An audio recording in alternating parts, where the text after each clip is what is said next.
तंगवाणी में भोतारन कारहे इल्ज़ाम हेठि क़तल थियल औरत जो खून लोढ़े छॾियो। कातिल मुड़िस खे सज़ा बदिरां 8 लाख रुपया ॾंड अदा कयो वेंदो।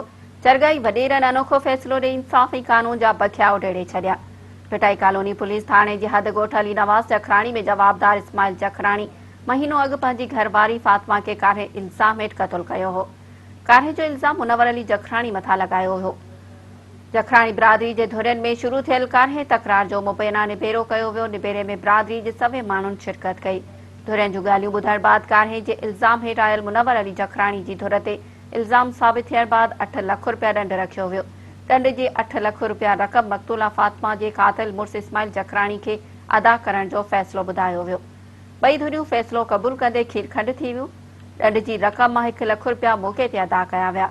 वाज़े रहे त औरत जे क़त्ल जो केस भिटाई कॉलोनी थाणे ते दाख़िल आहे। पुलिस जवाबदारनि ख़िलाफ़ कार्रवाई बदिरां ख़ामोश तमाशाई बणियल आहे।